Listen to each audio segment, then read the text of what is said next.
Diabetes অনিয়ন্ত্রিত হলে সেটা কিডনিকে এফেক্ট করে, হার্টকে এফেক্ট করে, ফুসফুসকে এফেক্ট করে, সেটা পায়ের রক্তনালীগুলো, হাতের রক্তনালীগুলোকে এফেক্ট করে, হ্যাঁ, চোখকে এফেক্ট করে, মানে ওভারঅল শরীরের সবগুলো অঙ্গকেই সে নষ্ট করে দিতে পারে।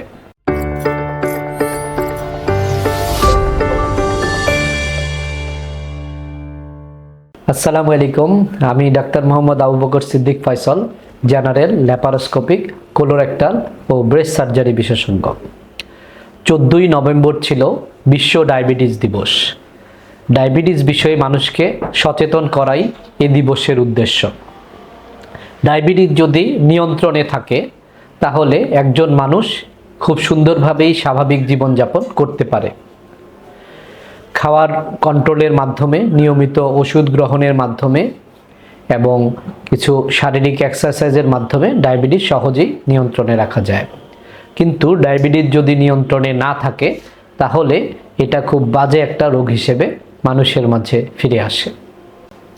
ডায়াবেটিস অনিয়ন্ত্রিত হলে সেটা কিডনিকে এফেক্ট করে, হার্টকে এফেক্ট করে, ফুসফুসকে এফেক্ট করে, সেটা পায়ের রক্তনালীগুলো, হাতের রক্তনালীগুলোকে এফেক্ট করে, হ্যাঁ, চোখকে এফেক্ট করে, মানে ওভারঅল শরীরের সবগুলো অঙ্গকেই সে নষ্ট করে দিতে পারে।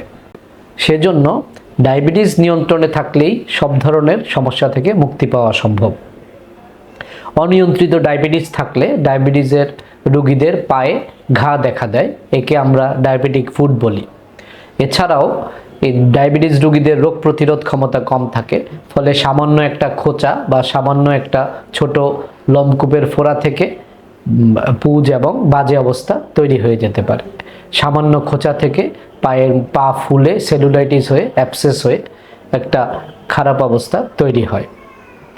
ডায়াবেটিক ফুটের রোগীদের পায়ের মধ্যে ঘা হয়, সেই ঘা থেকে বাজে গন্ধ ছড়ায় এবং ধীরে ধীরে রক্তনালীগুলো ব্লক হয়ে যাওয়ার দরুন পায়ের রক্ত চলাচল, হাতের রক্ত চলাচল কমে যায়, ফলে ওই আঙ্গুল বা পায়ের একটা অংশ পচন ধরে যায়। এ ধরনের সমস্যা হলে অবশ্যই একজন সার্জারি বিশেষজ্ঞ ডাক্তারের পরামর্শ গ্রহণ করতে হয়। এটার চিকিৎসা এক হচ্ছে ডায়াবেটিস নিয়ন্ত্রণে রাখা, নিয়ন্ত্রণে নিয়ে আসা, আর হচ্ছে সার্জারি বিশেষজ্ঞ ডাক্তাররা আমরা যে অংশটা পচন ধরেছে অথবা পুঁজ হয়ে চারপাশে ছড়িয়ে গেছে সেই পচা অংশটুকু ফেলে আমরা ইনফেকশনটাকে কন্ট্রোল করে আমরা ড্রেসিংয়ের মাধ্যমে আস্তে আস্তে সেই পাকে আবার ভালো করতে পারি। প্রয়োজনে অনেক বড় ক্ষত অংশ থাকলে সেখানে আমরা চামড়া দিয়ে অথবা ফ্ল্যাপ দিয়ে সেই জায়গা পূরণ করতে পারি। তাই ডায়াবেটিক ফুটের সমস্যা যাতে না হয় সেজন্য আমাদেরকে সচেতন থাকতে হবে।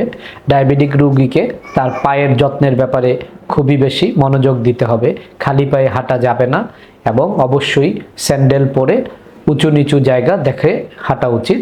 কোনো সামান্য খোঁচা এবং সামান্য রকম ক্ষত হলেও একজন সার্জারি বিশেষজ্ঞের পরামর্শ নিতে হবে। সময়ের কাজ সময়ে করলে বড় ধরনের বিপদ থেকে রক্ষা পাবে। আমি একজন সার্জারি বিশেষজ্ঞ, গুমতি হসপিটাল 218 নম্বর রুমে আমি চেম্বার করছি।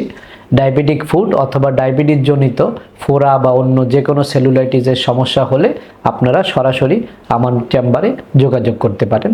সিরিয়ালের জন্য 016704321799।